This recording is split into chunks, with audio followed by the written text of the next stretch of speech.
What's happening, people? It has been a minute, so let's hop straight into this thing. So as you can see on your screen, we have Goku Black with alternative colors. So now we know that Kong Studios will milk a mold if they can, and of course they'll do that by giving us these limited versions with, alternative hair color or something, usually to symbolize a different form of what have you. Now, if you're wondering why it might have the whitish gray hair, excuse me, I would say that is because it is a reference to when Goku Black was first revealed, or we first knew that he was going to be an enemy. A lot of people thought that instead of rosé, he was going to have white hair. Now, the reason why that is because Toriyama, in one of his combo chats that he has with Toyotaro in the manga volumes, in the first volume, he had this, and I'll have it appear on the screen. I'm going to paraphrase what he said. He said, Toyo was like, so why did you use blue for Super Saiyan Blue? Toriyama was like, well, I used red for Battle of Gods, so I figured this time I'd use blue to represent the calm and serene state and mastery of the power, basically. But then he said, I did consider it being white, however, it would clash with the next enemy, so I decided to save that for later. So as we can see, we got basically from this conversation to, well, back then what would be huge reveals, low key, because the next enemy we knew would have some type of white coloring, which ended up being merged Zamasu or fused Zamasu. He had the white hair, and then Toriyama said, I think I'll save it for later, which we got it in Ultra Instinct, even though we know they describe his hair as being silver. Well, in most of the illustrations, I wouldn't say it looks reflective like silver. It's more of that whitish gray color with, of course, the different types of shading.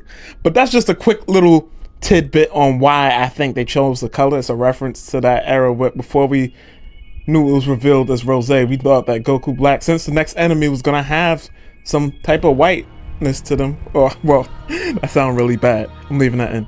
But we knew that the next enemy would have a feature, I guess. We could just assume it was going to be white hair. So we thought his transformation was going to be that. But instead we got rosé, which was a pleasant surprise. But with that being said, we got one more thing to cover, or two more things technically. Alright, for this next portion, I just wanted to let you guys know, if you haven't followed this page or gone and followed this page on Facebook, and you have a Facebook, go ahead and do so, because as we can see with the next piece of information, we get brand new reveals for Kong Studios there. So let's move forward. So the person that made this page has confirmed coming next year, Cumber and Dark Super Saiyan 4 Broly. Bruh. So I don't even know what to say about this. I felt like they was gonna do Cumber at some point, but it was more like a matter of when. Dark Broly, with all the Brolys that we were getting, I thought this was just going to be a limited release of the other set of Brolys that they were talking about. The regular Super Saiyan 4 Broly, and of course the Super Saiyan 5 Broly. But this seems to be like its own separate wave, at least with this Broly. Now, one thing I will say is we certainly have our fair share of Saiyans. And third party in general, we have, like, I would say a good 90% of third party figures are Saiyans, and of course it's easy to understand why, but I'm gonna need some of the third parties to get bold and make a non-Saiyan character, or make more non-Saiyan characters. Not to say that nobody's ever done it, but not getting a lot of it. But I don't know, how do you guys feel about this particular reveal? I know a lot of people, well, I don't know, Saiyan sell, so even if you don't like these characters, they're gonna sell well anyways. I'm very curious to see if it'll be a brand new mold for Cumber. I think it should be. There's no reason why it should be, but I know Kong's tendency to want to reuse parts, so time will tell the tale for real. But I can only imagine all the different variations there'll be to Cumber. It'll probably. Who knows what they'll do with the hair? We'll at least get a base form, Super Saiyan form. Who knows what else? Because he doesn't really go beyond Super Saiyan 3. And we can see his hair is already ridiculously long. But with that being said, that has been pretty much the gist of it.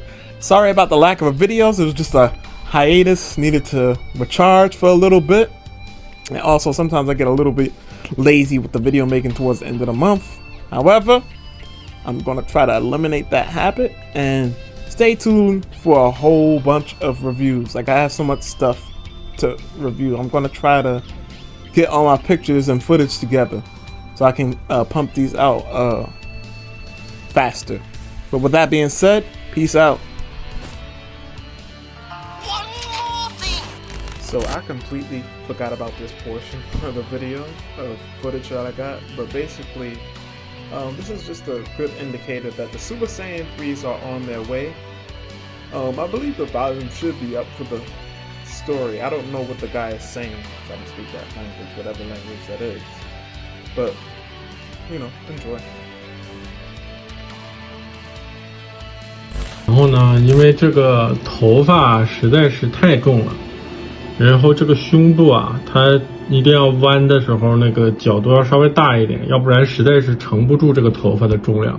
这个头发实在是太重了，有点，明白吧？贝吉特到了啊，那个先给你们看一下，就是那个普通的，这是手型，这是脸型，然后这个是拿出来的样子，是非常消光的啊，就是整体的这个质感是非常不错的。